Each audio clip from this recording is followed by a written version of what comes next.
What happens when a document refuses to behave? Not a rumor, not a campfire story. A document you can touch, vellum, ink, brittle paper fibers, copper sheets hammered thin. Something catalogued, photographed, archived, something that, on the surface, belongs to history's orderly shelves. And yet it doesn't. It sits there like a stone in a river, breaking the current of what we think we know. The dates say one thing. The content seems to say another. The experts argue over translation, provenance, context. The public hears a whisper, sometimes a shout, that the past is hiding something. Then comes the familiar tug-of-war, skepticism against wonder, caution against longing. This series is not about proving the impossible. It's about listening to the moment when certainty falters. Because every culture has its difficult records, artifacts, and texts that don't fit neatly into the story we tell ourselves about progress. A manuscript written in an undeciphered script, full of diagrams that look oddly technical. A king list that stretches time until it snaps. A codex with calculations so precise, it feels like it's peering forward across centuries. Notes from a brilliant inventor that read like a map toward futures we never took. Expedition diaries that describe landscapes no atlas admits. Some of these are misunderstood. Some are exaggerated. Some are stitched together from fragments of truth and the human hunger for a grander narrative. But even when a claim collapses under scrutiny, the impulse behind it remains. The desire to believe that the world contains more than our present can explain. And maybe that desire isn't childish. Maybe it's a signal. Imagine a scholar in a dim reading room, sliding cotton-glove fingers along a page. The ink is old. The strokes are deliberate. The marginal drawings are careful, not decorative, measured, almost instructional.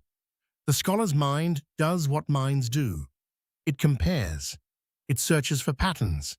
It tries to anchor the strange in the familiar, but the familiar keeps drifting away. The first reaction is often embarrassment, a private fear of being fooled. The second is excitement.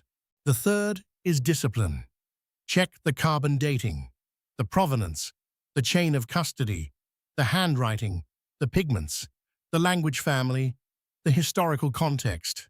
And then, when the tests return with answers that don't close the case, another reaction rises, quieter than the others, a kind of grief. Because we want history to be a clean line. We want the past to behave like a lesson, not a labyrinth. We want to believe that knowledge accumulates steadily, that civilization climbs rung by rung, that what came before was simpler. But human experience rarely moves in straight lines.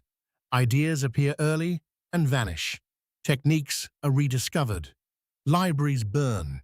Empires fall. Languages die. And sometimes, a text survives without its key, like a song written in a language no one speaks anymore. This is the tension we'll return to again and again. Discovery and doubt side by side. Across the next chapters, we'll enter archives where a manuscript's images seem to hint at impossible machines. We'll walk through lists of rulers whose reigns are counted in stretches that feel mythic, yet structured with a kind of numerical seriousness. We'll look at claims of monumental structures and restricted records and ask what restricted even means in a world where curiosity is always negotiating with power, funding, and national pride. We'll sit with the surviving pages of civilizations whose mathematics once traced the motion of skies with astonishing patience. We'll follow the trail of a lone inventor's papers into the shadowy border between visionary science and wishful projection. We'll consider stories of explorers who wrote down what they believed they saw and what it means when belief meets the blank spaces on a map. And through all of it, we'll keep one promise: no easy villains, no cheap revelations. Instead, we'll look at the human reasons these stories persist. Sometimes it's because the artifact is genuinely strange. Sometimes it's because it contains a kernel of historical truth wrapped in later fantasy. Sometimes it's because institutions move slowly, and the gap between what scholars discuss and what the public hears becomes a breeding ground for myth. Sometimes it's because we, as listeners, are drawn to the romance of the hidden file, the sealed vault, the unsolved code. But the deeper reason may be simpler. We sense that the past is not finished talking.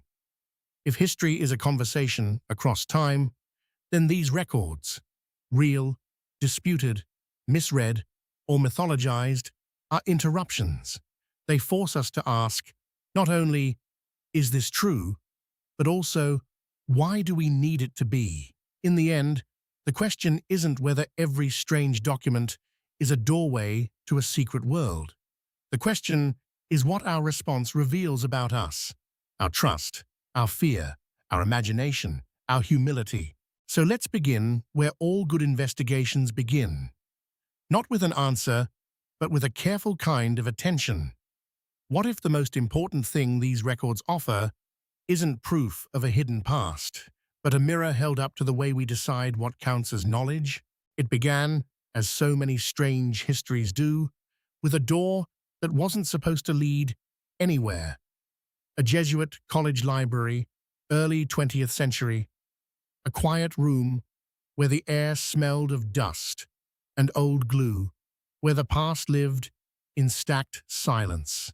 An antiquarian book dealer leafed through volumes the way a doctor listens to a heartbeat, patient, practiced, searching for the faint signal of value. Then he found it. A manuscript bound in age-softened leather, filled with pages of looping script no one could read. The letters looked like a language that had grown in isolation, like vines curling around an invisible trellis. Between the lines, there were drawings, plants that resembled nothing in any field guide, circular diagrams like maps of the heavens, and strange figures that seemed part anatomy, part allegory. This is the object we now call the Voynich Manuscript, named after the man who brought it into public view. It sits at the intersection of scholarship and obsession, a book that refuses to be translated, yet refuses to be dismissed. What makes it so compelling isn't just that it's unreadable. Lots of things are unreadable until someone finds the key. What makes it compelling is the feeling, stronger than any single detail, that it was written with intention, not as a hoax tossed together for a laugh, but as a coherent work built from a system. The pages suggest categories, botanical sections, astronomical wheels, something that looks like recipes or instructions or a catalogue of substances, and then those curious illustrations of bathing women, tiny human figures set among tubes and pools, as if the body were part of a wider plumbing of nature. Over the years, the manuscript has been pulled into arguments that say more about us than about the parchment. Some see it as a medical text, a herbal, an encoded work meant to protect knowledge in dangerous times. Some see it as the product of an ingenious fraud. Others imagine it as something much stranger, a record of ideas that appear too early, hints of technologies or biological understanding that shouldn't exist in the medieval imagination. But shouldn't is a slippery word. The honest truth is that the Voynich manuscript lives in the gap between three uncomfortable possibilities. First, it contains meaning, but we haven't cracked it. A cipher, a constructed language, a shorthand of a vanished community. If so, it is not a miracle. It's a reminder of how much can be lost when a culture disappears and takes its keys with it. Second, it contains meaning, but the meaning is mundane. Not prophetic science, not forbidden secrets, just a compilation of remedies, star charts, and folk knowledge dressed in symbols we no longer recognize. The strange plants could be stylized. The astronomical diagrams could be conventional for their era, rearranged into unfamiliar patterns. The bathing scenes could be medical, spiritual, or simply decorative. Third, it contains no meaning at all. A brilliant, patient deception. A text engineered to look plausible, to trigger the mind's hunger for pattern.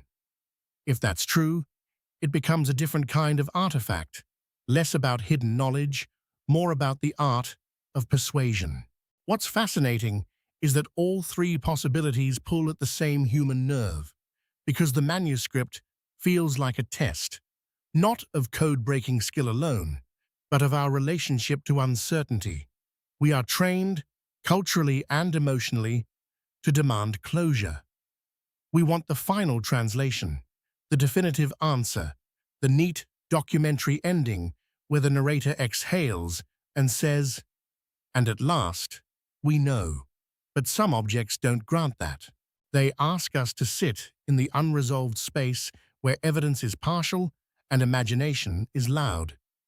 They force scholars to maintain rigor without becoming cynical. They force dreamers to maintain wonder without becoming careless. And in that tension, something honest happens. The manuscript becomes a mirror that reflects how we think. The more we want it to be extraordinary, the more we risk overstating what we see. The more we want it to be ordinary, the more we risk ignoring the genuine strangeness of a work that has resisted every confident claim. Maybe the deepest lesson isn't hidden in the ink at all. Maybe it's in the act of returning to it again and again, with new methods and fresh humility, accepting that some mysteries don't resolve on our schedule. If a book can survive for centuries without giving up its meaning, what does that say about our faith in certainty? And what does it say about the quiet endurance of questions that refuse to die? What if a civilization tried to keep time the way a mountain keeps snow, layer by layer, season after season, until the layers become too heavy to interpret? In the museums and university archives of the world, there are lists that look, at first glance, almost boring. Names, places, lengths of reign. The administrative skeleton of history. The kind of record you'd expect from a society that understood power as something that needed to be counted, and then you reach the numbers that don't behave. The Sumerian King List is one of those documents that reads like a bridge between myth and bureaucracy. It sets out, in orderly sequence, a chain of kingship moving from city to city.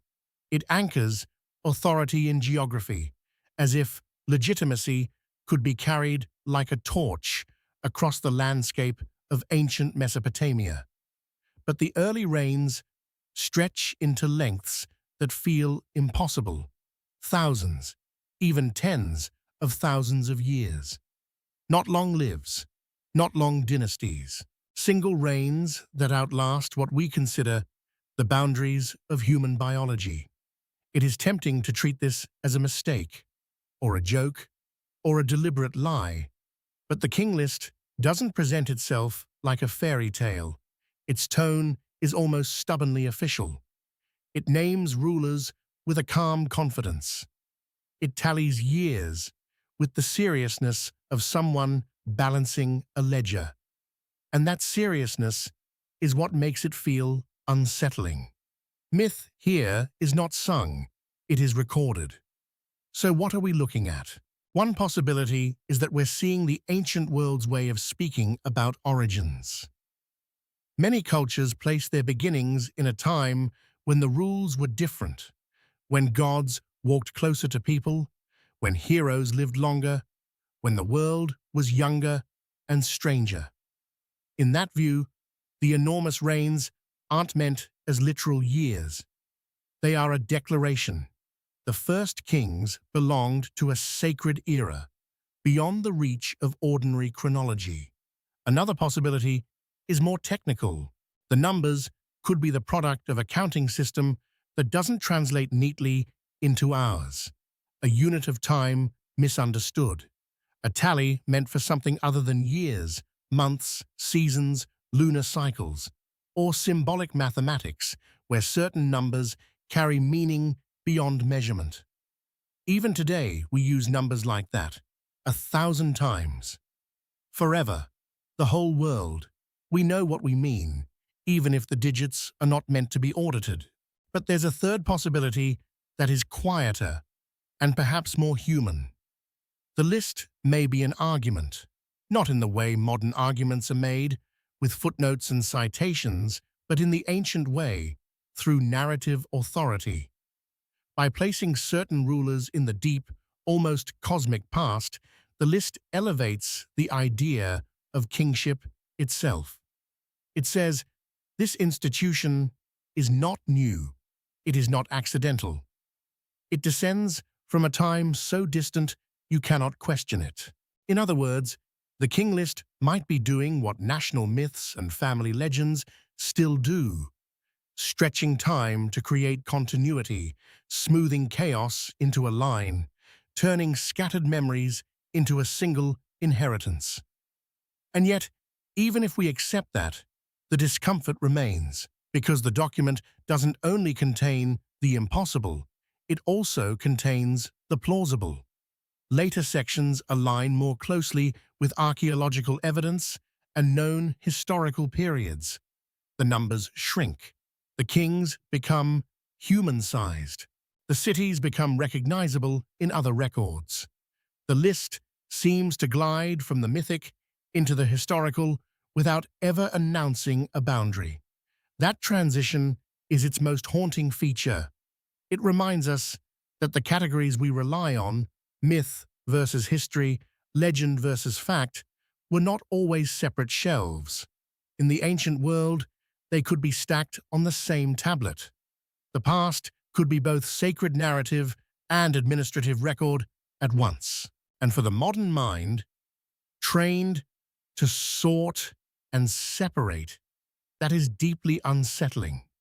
We want to draw a clean line and see and say, here the story ends and the data begins. But maybe the past didn't speak that way. Maybe the King List is not a contradiction so much as a clue that history is not only a catalogue of events.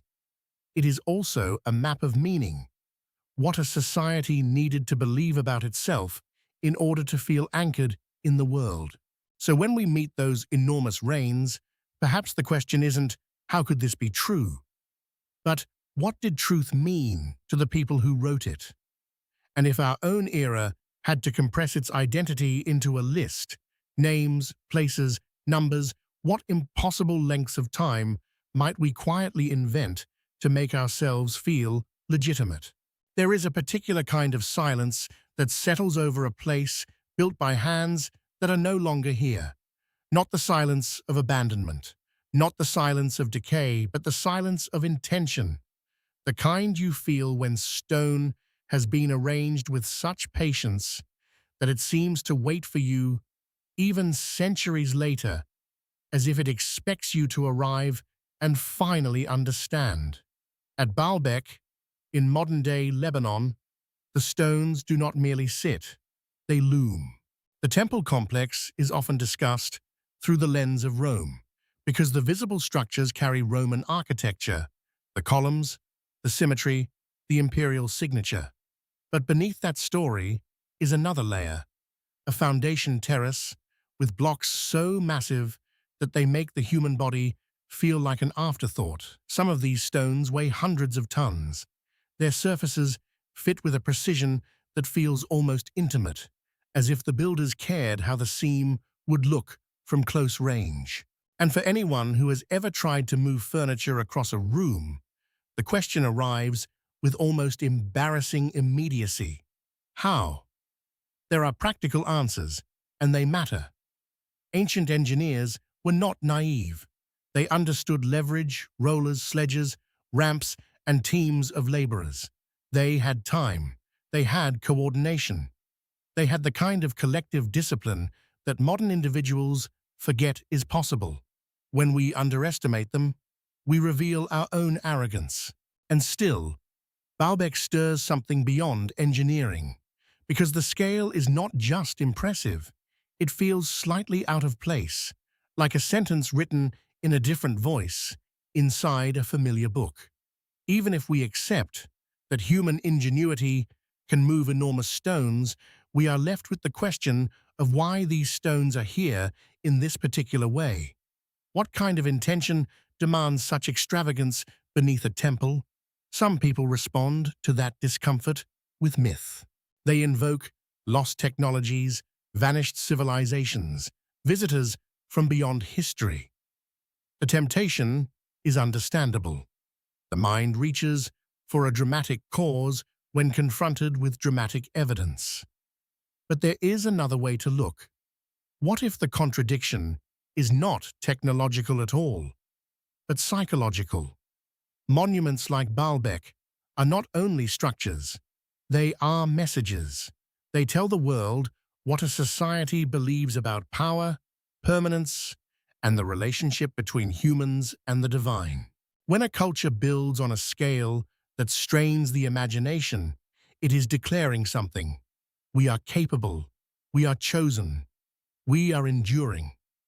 In that sense, the stones are propaganda, but not in the crude modern sense of manipulation.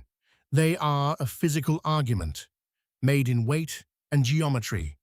They are a way of teaching awe, and awe has always been a tool of authority.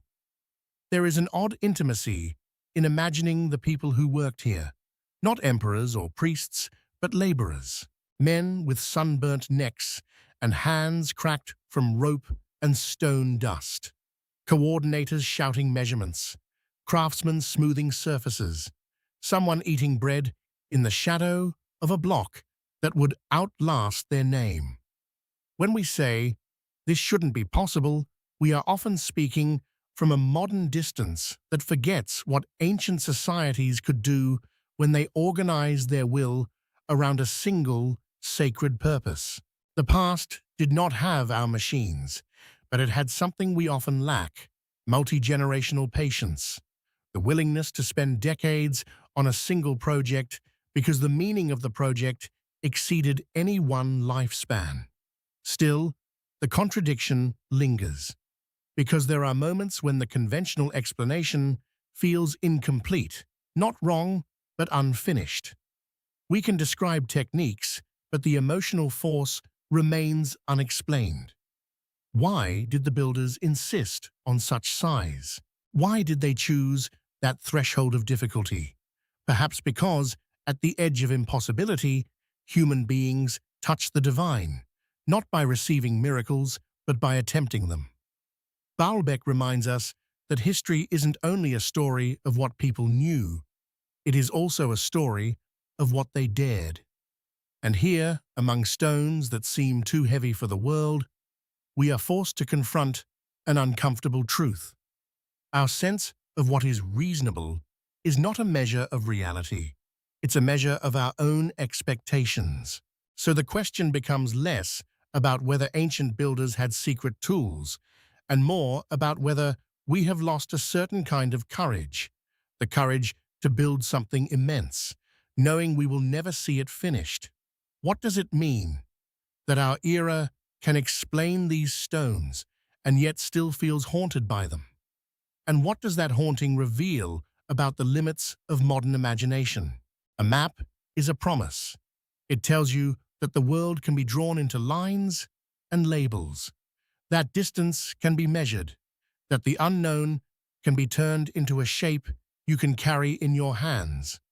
But sometimes a map feels less like a promise and more like a provocation, an artifact that seems to know too much, too soon.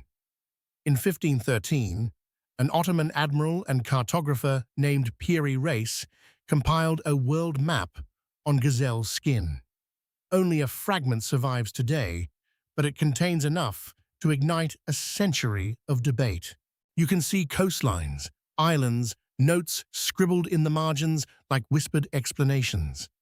It is, in some ways, exactly what you'd expect from a skilled navigator in an era when ships were pushing outward into the Atlantic. And yet there are details that refuse to sit quietly. The fragment shows parts of Europe and Africa with confidence. It depicts the eastern coastline of South America in a way that feels startlingly early and accurate for its time. And then comes the argument that has kept the map in the public imagination. The suggestion that it contains knowledge that shouldn't have been available. Coastlines charted before explorers could have charted them. Features that seem to anticipate later discoveries. The truth, as always, is both simpler and more complicated than the legend. Piri Reis himself left clues in his notes. He was not claiming divine revelation. He described compiling his map from earlier sources, portolan charts, older maps, sailors' reports. In that sense, the map is not a solitary miracle. It is a collage of human experience, stitched together by someone who knew that the ocean is too large for any single person to map alone. But collage has a strange power. When you combine sources from different eras, different regions, different levels of accuracy, the result can look uncanny. A coastline from one chart might align with another in a way that feels more precise than either source on its own. A mistake might be repeated and magnified. A blank might be filled with guesswork that later, by coincidence, resembles the truth. And still, there are moments when you look at the lines and feel that itch of uncertainty. Because a map is not only geography, it is imagination made practical. It shows not just where we have been, but where we believe we can go. In the 16th century, that belief was transforming the world. Sailors followed stars and currents across waters that had once been the edge of myth. Merchants carried rumors as cargo. Empires traded not only goods, but information. In that environment, knowledge could move faster than we assume. A chart made in one port could be copied, altered, sold, stolen, improved, misread, and copied again. A coastline traced by a Spanish expedition might end up in an Ottoman archive by routes no single historian can fully reconstruct. The past, especially the maritime past, is full of invisible exchanges. So when people ask, how could this map know that? We might also ask, how much did the world know, quietly, before the official story caught up? That question isn't an invitation to fantasy.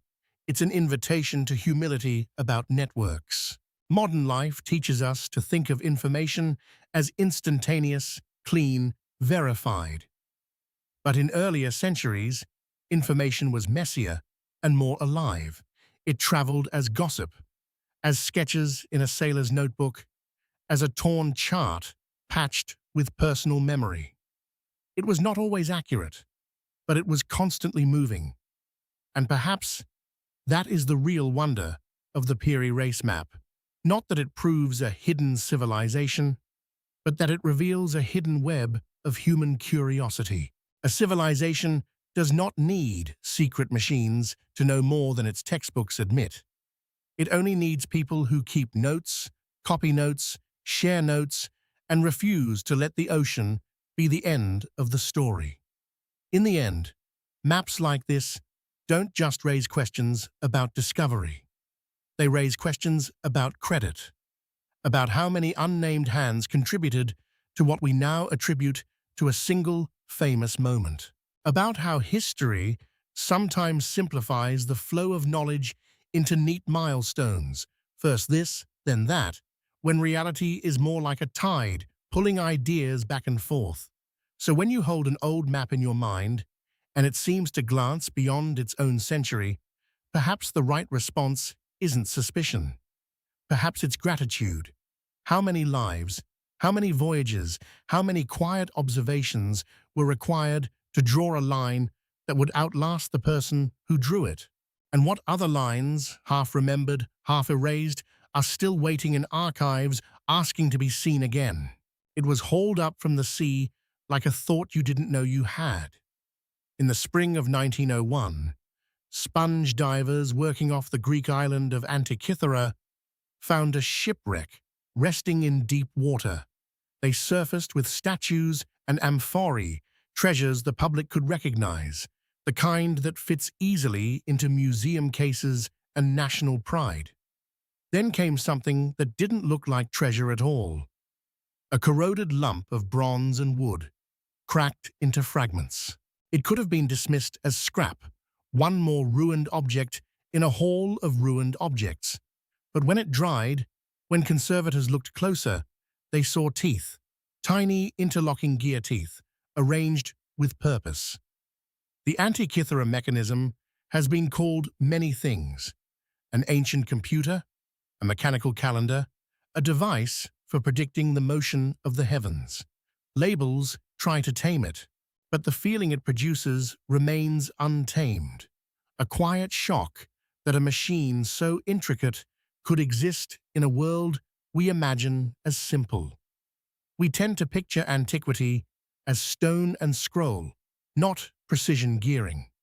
And yet here it was, evidence that someone, somewhere, understood how to compress cosmic cycles into metal. The device is often described as a kind of analog calculator. Turn a crank, and the gears translate motion into time. Months, years, eclipse cycles, planetary patterns. It wasn't magic. It was mathematics embodied. The contradiction isn't that ancient people were intelligent. We know they were. The contradiction is that our cultural memory rarely makes room for their sophistication in the language of machines. We reserve engineering for modernity as if invention has an expiration date. But the mechanism suggests a different story, that technical genius can flare up and then disappear, not because it was impossible, but because history is fragile. A workshop burns, a patron dies, a war interrupts trade, a library sinks into ash, a craft tradition loses its apprentices, and suddenly what was once a living skill becomes a mystery. If you want to understand why the Antikythera Mechanism feels so uncanny, consider what it means to build it. You need not only theoretical astronomy, but also practical metallurgy. You need tools capable of cutting precise teeth.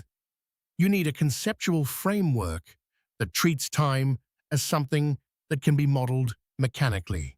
And you need a reason. Someone who wants this object enough to fund its creation and carry it on a ship. That last part matters more than we admit, because knowledge doesn't travel on its own. It travels when someone believes it should. The mechanism hints at a world where elite education, craftsmanship, and curiosity were woven together more tightly than our stereotypes allow. A world where people didn't only observe the sky, they tried to represent it, to predict it, to hold it in their hands like a portable universe. And the oceans swallowed it anyway. That's the other half of the story. Not the brilliance, but the loss. The Antikythera Mechanism survived by accident.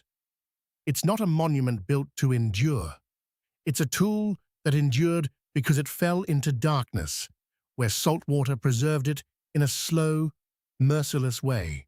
If the ship had reached its destination, the device might have been used until it wore out, then melted down, its bronze repurposed into something mundane. History might never have known it existed. So when we call it out of place, what we're really admitting is that our picture of the past is incomplete.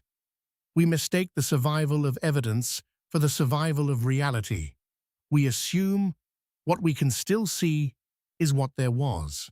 But the mechanism suggests that ancient innovation may have been more common than we think, just less likely to survive. There is a tender irony in that.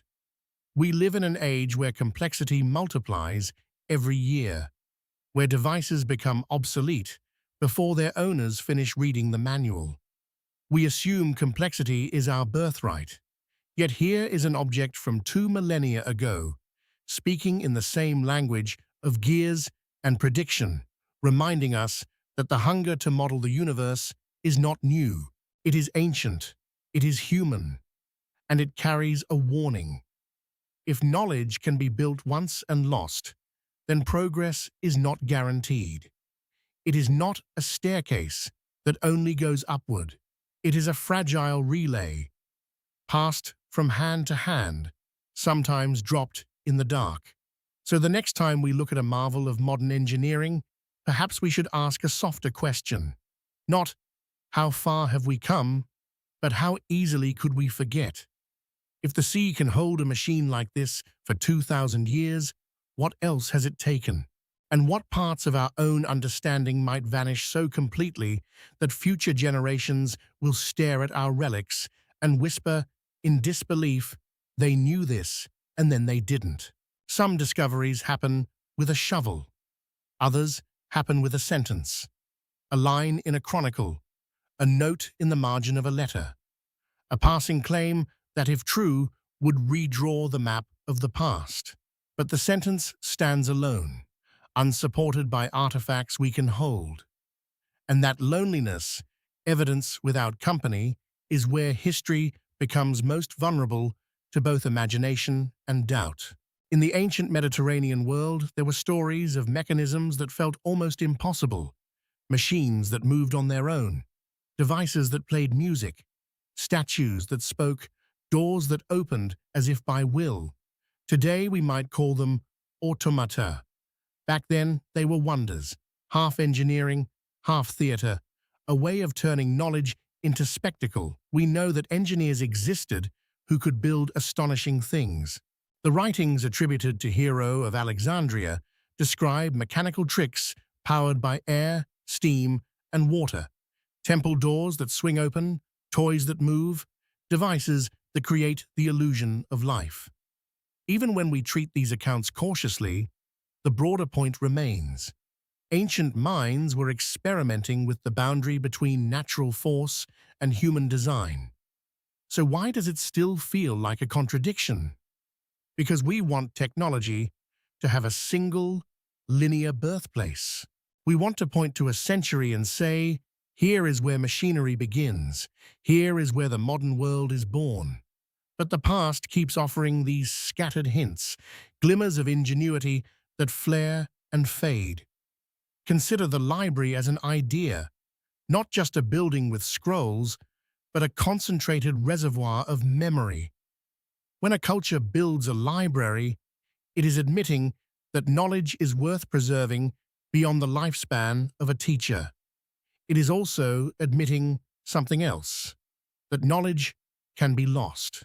The stories of lost libraries, Alexandria most famously, have become almost mythic. People speak of them the way they speak of a burned childhood home, not only with sorrow, but with a sense that something irreplaceable vanished. And in that vanished space, our imagination rushes in. We imagine blueprints that could have changed history, inventions that could have accelerated progress, discoveries that might have prevented suffering. We imagine the missing chapters of science. We imagine a past that was closer to the present than we dare to believe. But when we look honestly, the truth is both less romantic and more profound. Knowledge doesn't vanish like a single book thrown into a fire. It erodes through neglect, through political upheaval, through the quiet death of skilled trades, through changes in language and education. A mechanical tradition can disappear if the artisans are killed in war, if the patrons lose wealth, if the market for complex devices collapses. The knowledge might survive in fragments, in a paragraph, in a rumor, in a degraded copy, until it becomes a riddle. That is the human tragedy behind the fascination with contradictory records. It's not that the past had to be impossibly advanced. It's that the past could be advanced in pockets, local, fragile, dependent on specific people and institutions. The world does not progress evenly. It progresses in bursts, like wildfire, and then sometimes it retreats, leaving only ash and a few charred beams as proof it ever burned. Imagine an engineer in a coastal city designing a mechanism that makes a small bronze bird flap its wings. The bird is a novelty, but also a demonstration. The world can be modeled, force can be harnessed, motion can be scripted. Then, imagine the engineer's workshop, years later abandoned, the tools sold, the diagrams reused to wrap fish, the apprentice gone to war, the bird melted down for coin.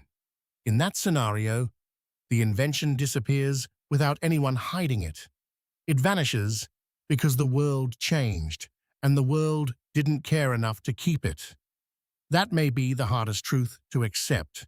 We prefer secrets because secrets imply intention. Secrets imply that someone is in control. But the past is often uncontrolled. Knowledge can be lost, not because it was forbidden, but because it was ordinary, and ordinary things are the easiest to discard. So when we encounter accounts of ancient wonders, self-moving devices, mysterious machines, extraordinary craftsmanship, the most responsible response is neither gullibility nor dismissal. It's to ask, what level of technology would have been possible given the materials and social conditions of the time? How much could be built, and by whom? How much would survive? And then, perhaps, to ask the question that matters most. If a society can create brilliance and still fail to preserve it, what does that imply about our own era? We surround ourselves with information, yet we store it on formats that can decay in a decade. We build technologies that require global supply chains to maintain. We assume permanence, but history is not gentle with assumptions. The contradictory record may not be a key to a hidden world. It may be a reminder that forgetting is not an exception. It is the default. So when you hear a story of an ancient machine that sounds too modern, pause before you either believe or scoff. Ask instead, what kind of world produces invention and what kind of world protects it?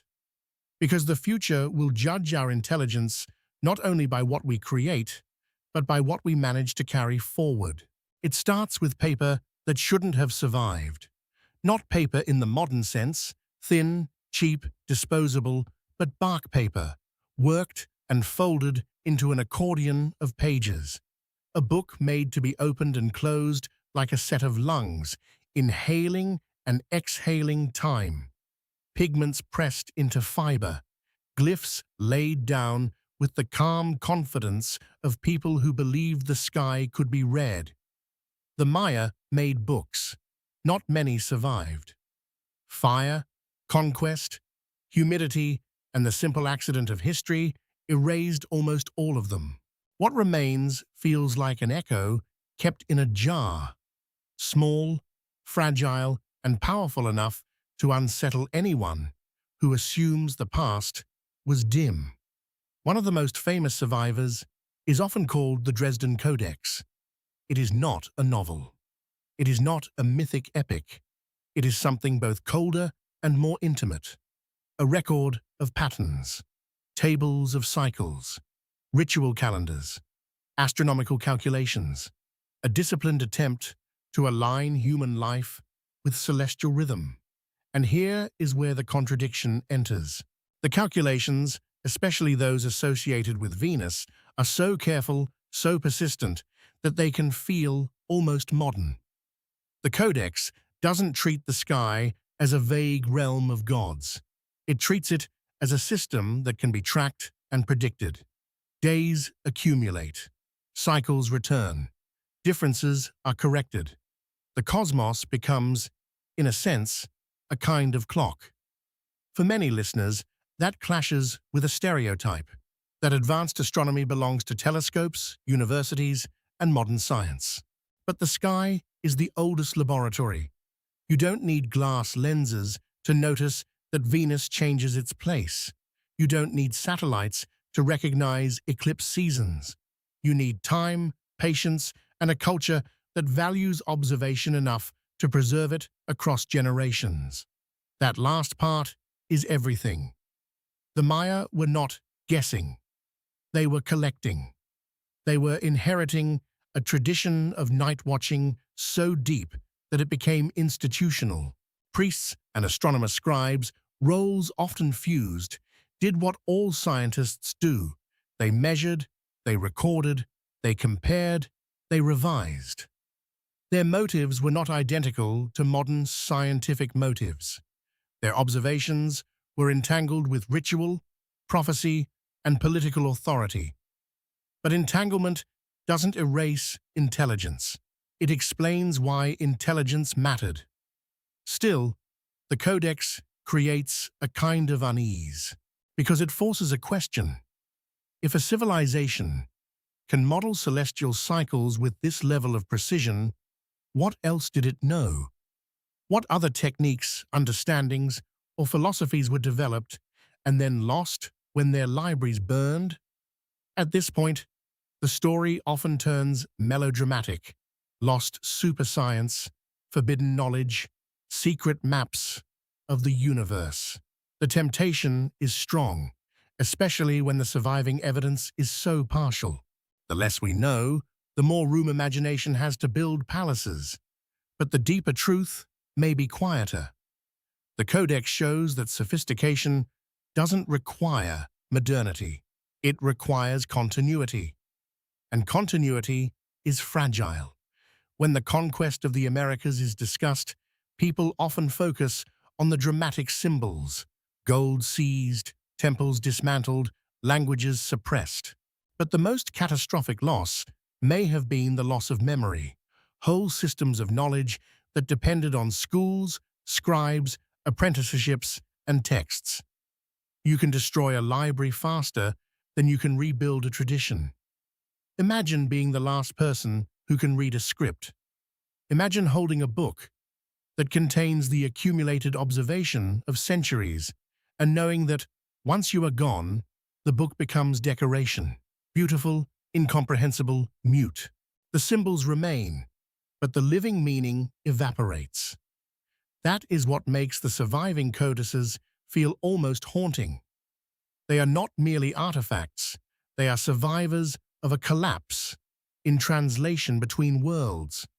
And perhaps they reveal something that modern audiences are still learning: that knowledge can be both rigorous and sacred, both mathematical and mythic. We often treat those categories as enemies. The Maya did not. They wove them into a single fabric and called it order. But even order has a cost. When a society ties its knowledge systems tightly to ritual and authority, that knowledge can become vulnerable when the authority is attacked. The fall of a priesthood is not only a political shift, it can be an epistemological catastrophe. So the Codex doesn't simply contradict what we think we know. It complicates it. It asks us to stop imagining history as a ladder where some cultures climb higher than others. It asks us to imagine history as a mosaic of intelligences, different methods, different metaphors, different priorities, each capable of astonishing depth. And it asks something else, too. If a civilization can map the dance of Venus with such care and still be broken by forces beyond the sky, what does that teach us about the relationship between knowledge and power? Perhaps the most unsettling question isn't what they knew, it's what they lost, and how easily the same thing could happen again. There are moments in history when a single sheet of metal becomes a battlefield, not because armies want the metal itself, but because of what it claims to remember. In ancient Rome, there were official records etched into bronze, durable enough to outlive paper, public enough to serve as a guarantee. Laws, decrees, privileges, decisions of the Senate. The idea was simple. If you engrave a promise into metal, it becomes harder to deny. A society that nails its memory to bronze is announcing that memory matters. And yet even bronze can become fragile. It can be stolen, melted, reused, buried. And perhaps most dangerously of all, it can be copied, intentionally or accidentally altered, until the line between original and imitation blurs. This is where contradictory records become especially charged. Because when an inscription challenges a familiar narrative, the stakes feel higher. It's not a myth whispered in a tavern. It's a text carved into permanence. But permanence is always an aspiration, not a guarantee. Imagine a scholar centuries later standing before a plaque that claims a right was granted, a boundary was set, a status was recognized. The letters are sharp, the Latin is formal, the date seems plausible. But something doesn't align with what the scholar has been taught. Another source says the opposite. A later law contradicts it. The political motive seems suspicious. The scholar's mind begins to do what minds do. It tells a story. Maybe the inscription proves a hidden truth suppressed by later rulers. Maybe the official narrative was rewritten. Maybe history, as we've inherited it, is biased toward the victors. Those are not impossible conclusions. Power does manipulate memory. But before we leap to accusations, there is a quieter, more common explanation. One that may be harder to accept because it lacks drama. Archives are messy. Records are produced by humans, and humans make mistakes. Copyists misread. Dates are recalculated incorrectly. Titles shift over decades. Words evolve. A legal formula used in one century can be imitated in another. A later community can forge a document not to deceive the world, but to stabilize its own claim to land, identity, or legitimacy. In that sense, forgery can be a kind of desperate storytelling, an attempt to anchor the present in an authoritative past. And yet, even when a record is false, it can still be historically meaningful. It tells you what someone needed to believe. It tells you what someone needed others to believe. That is the paradox at the heart of contradictory inscriptions and official texts. They may not reveal secret technologies or hidden civilizations. They may reveal something more universal, the struggle over who gets to own the story. In the modern imagination, history often feels like a courtroom. We want exhibits. We want verdicts. We want the truth to stand up and announce itself. But history is less like a courtroom and more like a shoreline after a storm. Pieces wash up. Some are intact. Some are broken. Some are from places you can't identify. You can assemble a plausible picture, but you can rarely restore the original whole. Now consider how this affects claims of lost or suppressed knowledge. When people say a record contradicts everything we know, sometimes what they mean is that it contradicts the simplified story we've been told. Textbooks compress complexity. They choose one interpretation when the evidence allows several. They smooth contradictions so students can learn a coherent narrative. That coherence is useful, but it can become a trap. Because when a single artifact surfaces that doesn't fit, the reaction can be extreme. Either dismiss it completely or elevate it into a revolution. Both reactions, in their own way, avoid the harder work of integration. Integration means living with nuance. It means accepting that the past contains competing voices, that a society can record one version of itself in public decrees while living another version in private practice, that laws can be written to describe an ideal rather than a reality, that the official record can be both honest and strategic at the same time. The most mature historical thinking is not about choosing between cynicism and belief. It's about learning to hold multiple truths in tension, that power shapes archives, that humans preserve what serves them, that records can be manipulated, and that, even so, the past is not infinitely malleable. Evidence pushes back. And that pushback, sometimes gentle, sometimes fierce, is what makes a single inscription or tablet feel like an argument across time. So when we encounter a piece of metal claiming something unexpected, perhaps the real question isn't whether it proves a hidden history. Perhaps the question is, how often do we confuse history with the version of history that is easiest to tell? And if our own era were reduced to fragments, tweets, legal documents, headlines, private letters, what contradictions would future scholars find? Would they see us clearly, or would they see only the story we tried hardest to engrave into permanence? Sometimes the most disruptive object in a museum is not the largest. It can be small enough to fit in your palm, stone or metal, marked with symbols that look like writing, yet refuse to behave like any writing we know.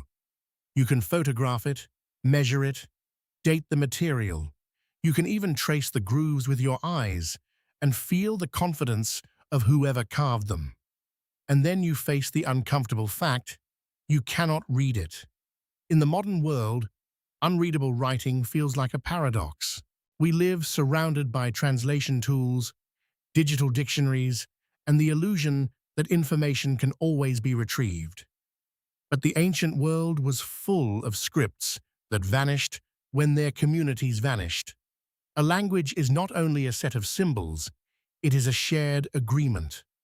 When the agreement dies, the symbols become art. This is where contradictory records often begin, not with impossible technology, but with missing context. Consider the quiet drama of decipherment. For centuries, Egyptian hieroglyphs were decorative mysteries until a trilingual inscription helped unlock them. Linear B looked like nonsense until patterns of repetition revealed it was an early form of Greek. In each case, the breakthrough wasn't magic. It was the convergence of evidence, multiple texts, bilingual keys, enough material to compare. Now, imagine the opposite, an inscription with no twins, a single tablet, a unique script, a short text, or symbols carved into an object that has been moved far from where it was made. Without a comparative corpus, decipherment becomes like trying to understand a language from one sentence overheard through a wall. And into that silence, the imagination rushes. People suggest the script is proof of a lost civilization, or evidence of contact between distant worlds, or a relic of advanced knowledge erased by catastrophe. Sometimes the claims are sincere, fueled by wonder. Sometimes they are opportunistic, designed to sell books and documentaries. But beneath both is a real human response: the anxiety of not knowing. Because unreadable writing threatens something we don't like to admit. We do not control the past. We can excavate it, categorize it, narrate it, but we cannot always translate it into our own terms. The past can withhold itself, and when it does, we begin to project our fears and desires onto the blankness. A short, undeciphered inscription becomes a portal. A carved disc becomes a map of the stars. A set of symbols becomes a blueprint for machines. The less we know, the more our stories expand to fill the space. But there is also a more grounded kind of wonder available, one that doesn't require fantasies. What if an unreadable record isn't telling us a secret of technology, but a secret of fragility? Think about what it takes for language to survive. It needs speakers, teachers, children, rituals, songs, daily use. It needs a reason to be passed on. When a society collapses, language can go with it in a single generation. If the writing system is specialized, used only by scribes, priests, or administrators, it can die even faster. An unreadable inscription can be the fossil of a conversation. And fossils matter because they remind us that life once moved in ways we can no longer fully reconstruct. In this part of our journey, the contradiction is not that ancient people knew too much. It's that we know too little, and our ignorance is not always solvable. Some keys are gone. Yet even without translation, an object can speak indirectly. The medium tells a story. Is it ceremonial, utilitarian, personal? The craftsmanship suggests training. The location hints at trade or migration. The repetition of symbols, if any, might suggest names, titles, numbers. The wear patterns might suggest how it was handled. In that way, archaeology becomes a kind of listening where you learn to hear meaning in absence. There is humility in that. It is easy to treat the past as a problem we will eventually solve. But sometimes, the past is not a puzzle. It is a wound. Evidence of lives interrupted, of continuity broken, of knowledge that could not be carried forward. And in that wound, we see ourselves. Because our own world is not immune to lost keys. We create digital languages and proprietary formats that become unreadable when systems change. We store memory in clouds that may someday evaporate. We assume our records are permanent because they feel weightless and infinite. But permanence has never been a property of information. It is a property of care. So when you encounter an undeciphered script, a small object that resists your understanding, consider the possibility that its greatest lesson is not what it hides, but what it reveals about loss. What does it mean? That a voice can survive as marks on stone, yet still be unreachable. And if someone 2,000 years from now finds our own messages but cannot decode them, what would they imagine we were trying to say? There is a particular ache that comes with unfinished genius, not the polished brilliance of a completed masterpiece, but the raw, restless energy of work still in motion, sketches, fragments, notes that feel like they were meant to become something larger. When we encounter that kind of archive, we don't just see what was made, we feel what might have been. In the 20th century, a trove of papers circulated through rumor like smoke, diagrams, claims, and whispers tied to a name that already carried mythic weight: Nikola Tesla. Tesla is one of those figures history can't keep in a single box. He was an inventor, an engineer, a showman, a man capable of astonishing practical contributions and equally astonishing speculation. His life became a magnet for stories about lost inventions, secret devices, and breakthroughs stolen or suppressed. Some of those stories are rooted in documented disputes and real financial pressures. Others have grown into mythology so thick it becomes difficult to see the human being inside. But myth often grows where the record is incomplete. When Tesla died in 1943, his papers became a subject of public interest. Reports emerged about government involvement, about documents examined, about what was and wasn't returned.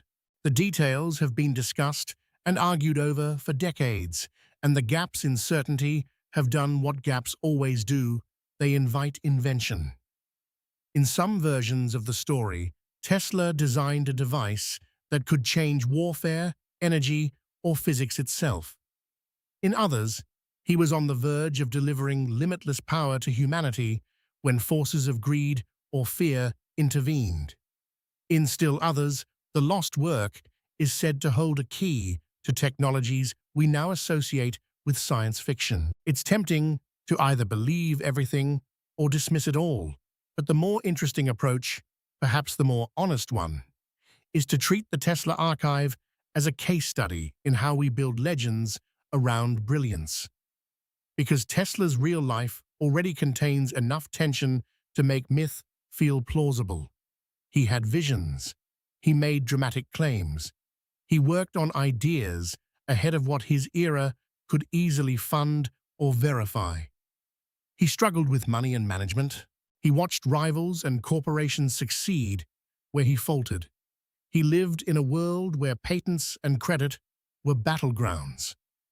And he did, undeniably, leave behind a trail of notebooks and correspondence that can feel like a mind still speaking after the body is gone.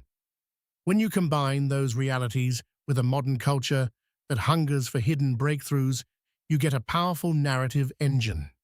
But what does the contradictory record actually consist of here? Often, it's not a single document that proves an impossible machine.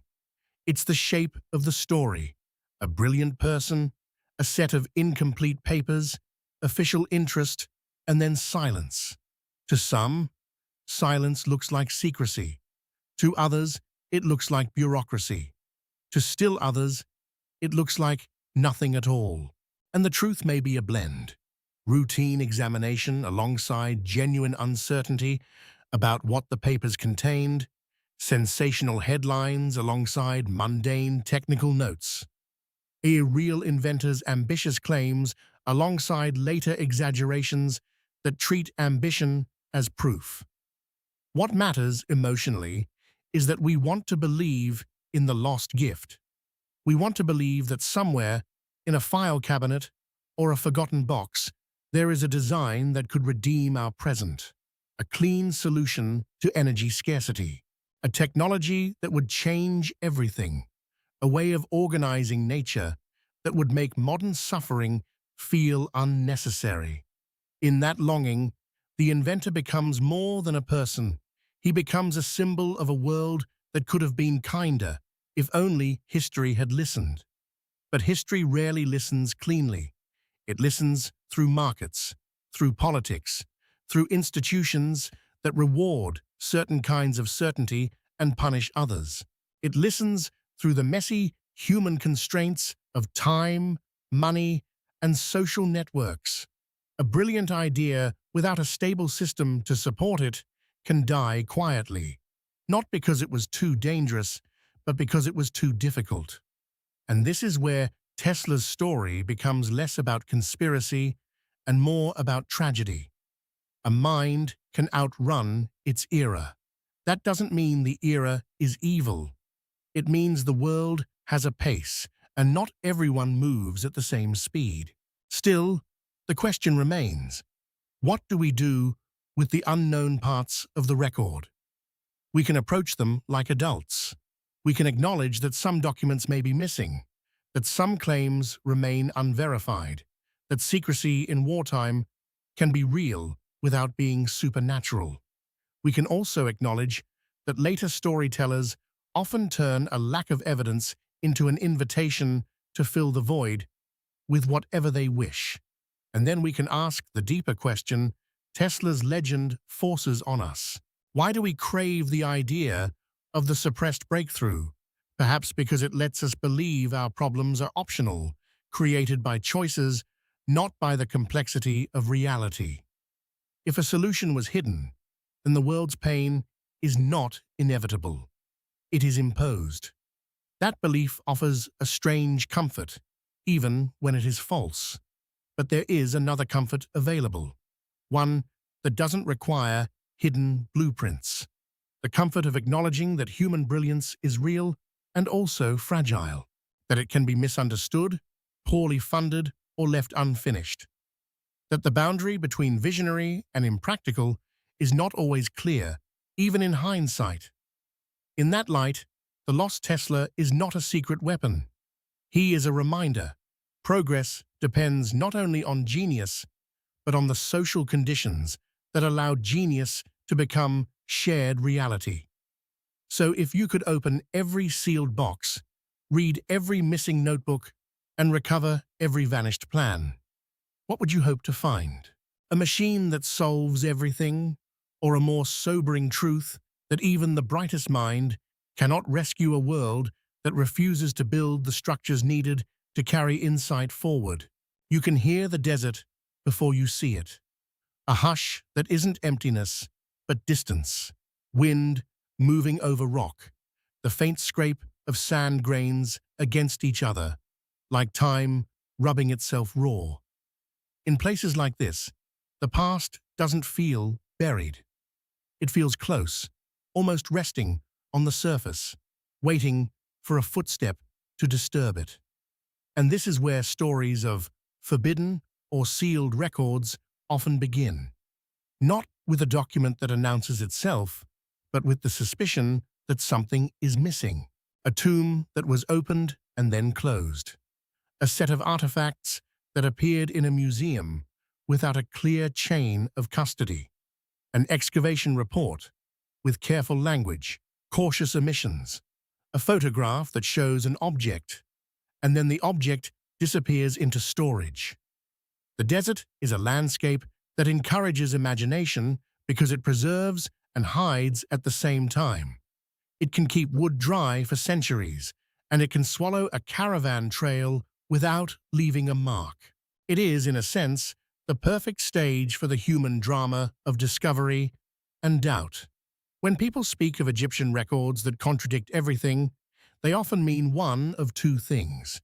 Either the record seems to describe knowledge that feels too advanced, astronomy, engineering, medicine, or the record seems to suggest a history that stretches further back than accepted timelines, hinting at earlier dynasties, lost ages, forgotten builders. Sometimes these claims are anchored to real gaps in the historical record.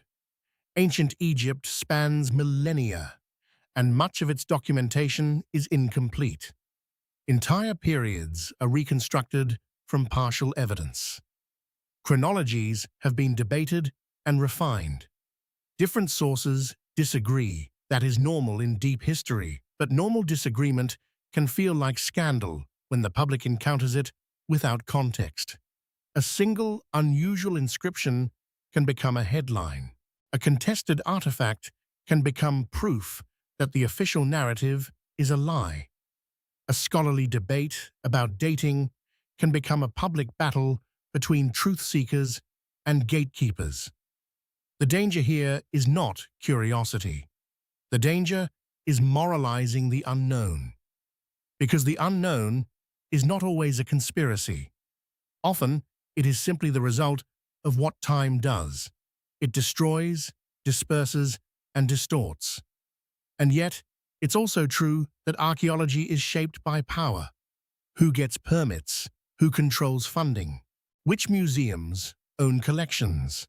Which governments decide what can be excavated and what must remain closed?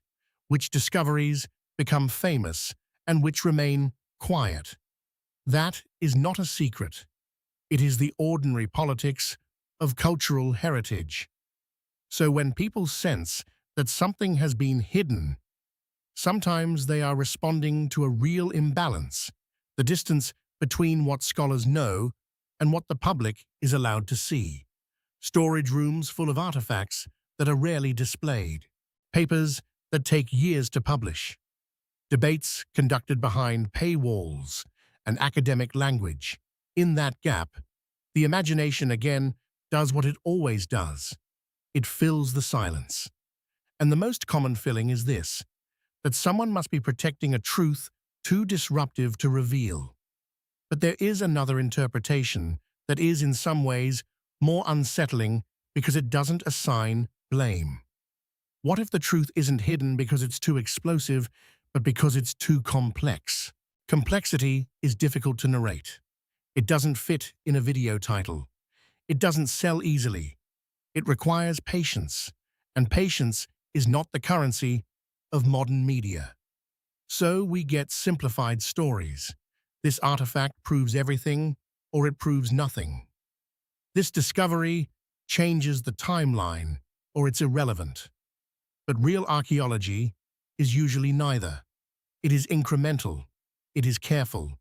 It is full of partial answers, and partial answers are emotionally difficult. They don't satisfy the hunger for a definitive past. They don't provide the clean, dramatic arc of revelation. They force us to accept that the past is like a ruin. You can walk through it, but you cannot rebuild it exactly as it was. Still, the desert keeps its temptations. It offers the fantasy that somewhere, under a ridge of sand, there is a sealed chamber containing the missing chapters. That in a hidden archive, there is a scroll that will settle every argument. That history has a master key.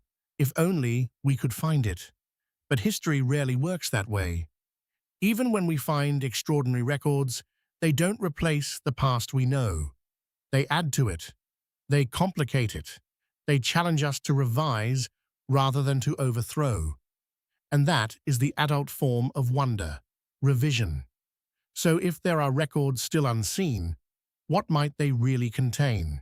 Not a single secret that erases everything we know, but a deeper picture of human life.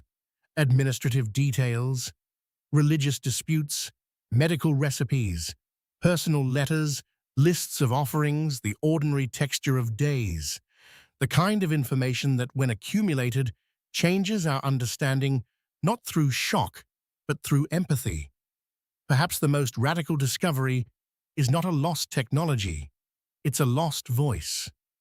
A worker's name etched into stone, a scribe's complaint, a widow's prayer, a joke, a mistake. Things that remind us the past was not an abstract civilization. It was people. So when we feel pulled towards stories of sealed records and forbidden chambers, we can honor the pull without surrendering to it. We can let it guide us to a better question. What do we actually want from the past? Do we want it to be a spectacle that proves we've been lied to?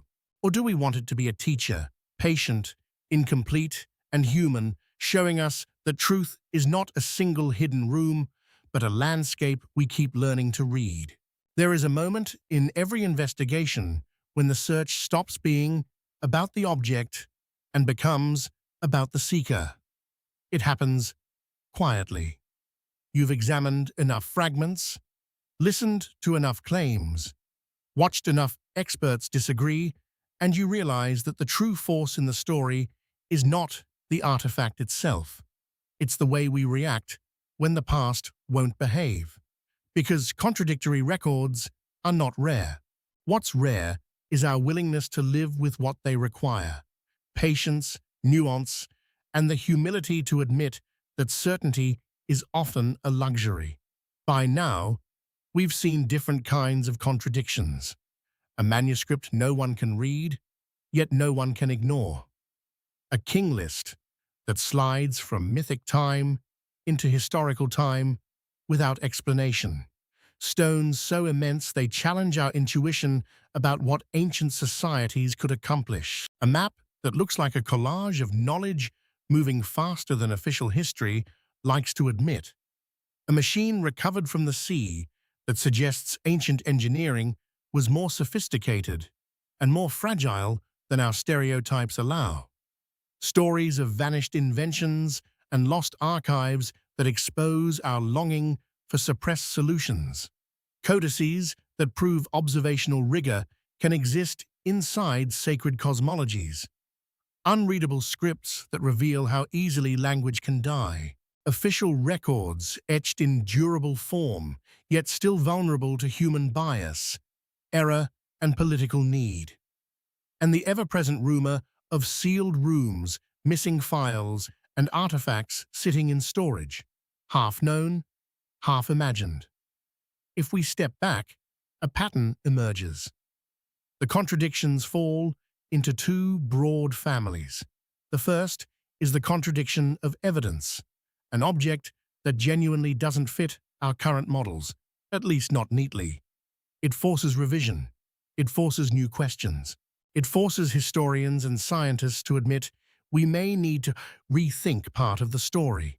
The second is the contradiction of expectation, an object that feels impossible only because our mental picture of the past is too flat. We assume earlier eras were primitive, so anything sophisticated becomes suspicious. In that case, the contradiction is not in history, it's in us. And there is a third element, subtler than both, the contradiction of desire. We don't just want to know the past, we want the past to mean something specific. Some of us want proof that human potential has always been greater than institutions allow. Some want a romantic vision of lost golden ages.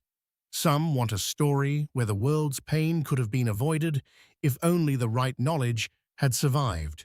Some want a clean villain who can be blamed for ignorance. These desires are understandable. They are also dangerous, because desire can make us careless with evidence. It can turn interpretation into certainty. It can turn ambiguity into accusation. It can turn the ordinary complexity of scholarship into a melodrama of heroes and enemies. But if we resist that temptation, the contradictions offer something better, a more honest relationship with truth. Truth in historical work is rarely a single statement. It is a discipline. It is the practice of weighing sources, checking claims, resisting the thrill of the too perfect answer. It is the willingness to revise one's beliefs when new evidence appears. It is the courage to say, "I don't know," without treating "I don't know" as failure. And that discipline is not cold. It is deeply human. Because what we are really doing when we study contradictory records is negotiating our relationship with time. We are trying to connect with lives we can't fully recover. We are trying to honor voices that survived in fragments. We are trying to build a story that doesn't betray the complexity of what happened. That effort is a form of respect. So, what do we do, practically, with a record that seems to upend everything? We start with context, provenance, dating, comparative sources. We ask whether the contradiction is real or apparent. We consider translation challenges, cultural metaphors, symbolic numbers, changes in calendar systems. We ask whether a text might be rhetorical rather than literal, whether a diagram might be illustrative rather than technical. We also ask how modern media incentives distort the discussion. Headlines reward disruption. Algorithms reward outrage. And so, the most careful conclusions, "This is interesting but inconclusive," often get drowned out by louder claims. Yet careful conclusions are where truth lives. There is a quiet beauty in that. The beauty of not being owned by your own story. In many ways, the most cinematic moment in this whole journey is not a revelation in a tomb or a decoded cipher on a whiteboard. It's the moment someone chooses restraint. The moment a researcher says, "This is strange. I feel the pull of interpretation, but I will not turn that pull into certainty until the evidence earns it." That kind of restraint is rare in our age, and perhaps that is why these mysteries fascinate us. They give us a chance to practice a different posture toward the world, one that combines wonder with responsibility. And maybe that is the true gift of contradictory records. They keep us awake. They remind us that the past is not a fixed museum exhibit. It is an ongoing conversation. It changes as methods improve, as new finds surface, as old assumptions are questioned. Not because history is arbitrary, but because our access to it is partial. So when you hear the next sensational claim, another object that rewrites everything, pause, not to dismiss and not to believe.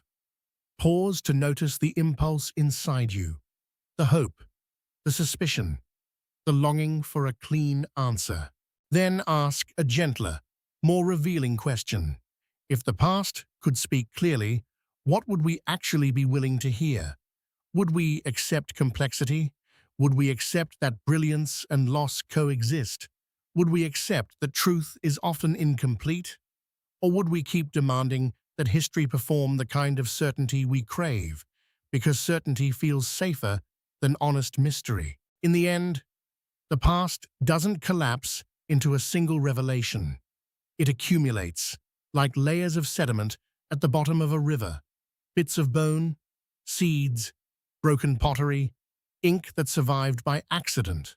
Over time, those layers become a record, not perfectly legible, not evenly preserved, but real enough to shape the way we understand ourselves. And that is where our journey lands, not in a secret chamber, not in a final translation, but in a more mature kind of awe.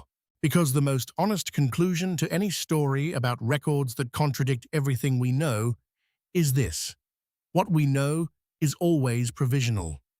We don't like that. We're built to seek closure. We want the narrator's voice to soften into certainty. We want to leave the theater believing the mystery has been solved. But history is not a theater. It is closer to weather. Patterns that can be studied, predicted, understood, and yet never fully controlled. It moves, it shifts, it surprises. It reminds us that our models are not the world. They are our best attempts to describe it. Across these chapters, we've met artifacts that seem to resist the neat line of progress. A manuscript that refuses translation, forcing us to face the limits of our decoding tools and our assumptions about what meaning must look like. A king list that blends myth and chronology, reminding us that ancient people didn't separate sacred narrative from administrative record the way we do. Stones that challenge our intuition, revealing not secret machines, but the power of organized labor, long-time horizons, and the human urge to build arguments in stone. A map compiled from many sources, exposing how knowledge can move through networks faster than the simplified timeline admits. A mechanism recovered from the sea, proving that complexity can exist early and vanish easily. Legends of lost notebooks and vanished breakthroughs, showing how our longing for redemption can turn gaps in evidence into grand stories. Codices that demonstrate observational rigor within spiritual frameworks, complicating the modern habit of treating science and myth as opposites. Unreadable scripts that survive as marks without keys, teaching us that language depends on communities, not just symbols. Official inscriptions that show memory carved into metal can still be contested and reshaped. And the ever-present rumor of sealed archives, which may reflect not a single hidden truth, but the everyday reality that institutions move slowly, knowledge is unevenly shared, and the public often meets complexity as silence. If there is a single thread connecting these stories, it is not the promise of a hidden world. It is the fragility of continuity. Human beings can learn astonishing things and then lose them, not because the universe punishes curiosity, but because our civilizations are vulnerable to war, to disease, to economic collapse, to cultural upheaval, to the simple decay of materials, to the quiet disappearance of skilled communities. Libraries burn, languages die, trade routes close, apprenticeship chains break. The knowledge doesn't float free, it falls with the people who carried it. This is not only a tragedy, it is also a responsibility, because if knowledge is fragile, then preserving it is not an automatic outcome of intelligence. It is a moral choice, a cultural commitment, a kind of love.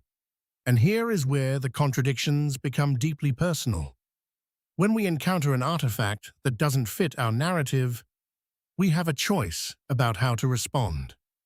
We can turn it into a weapon, proof that others are lying, proof that institutions are corrupt, proof that the world is governed by hidden forces. That response can be thrilling, but it often leaves us isolated suspicious, and addicted to certainty.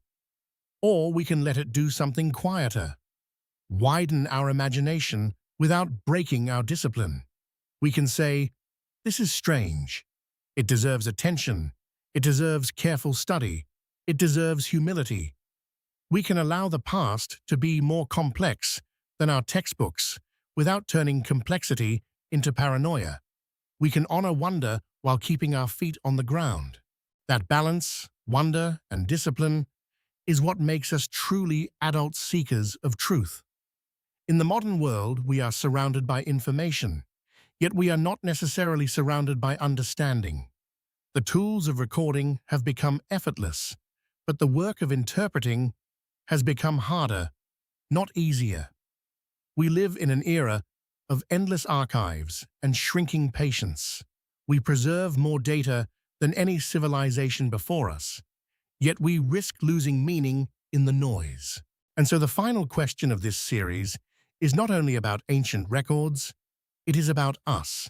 What will we leave behind that future generations can actually read? Not just technically decode, but understand in context. What we feared, what we valued, what we tried to become. What will survive if systems fail? What will remain legible if languages shift, if formats become obsolete, if institutions collapse? The past warns us, don't confuse storage with preservation. Preservation requires redundancy, openness, translation, teaching, the deliberate passing of knowledge from hand to hand, generation to generation, with enough care that the chain doesn't break. In a sense, that is what you and I have been doing here, holding fragments up to the light, not to claim absolute answers, but to practice attention. Because attention is the beginning of wisdom. So if you take one thing from these contradictory records, let it be this: mystery is not an invitation to surrender truth. It is an invitation to deepen it. And perhaps the most human insight of all is this: the future will not remember us by how loudly we claimed certainty, but by how faithfully we carried questions forward, keeping them honest, keeping them open, and keeping them alive.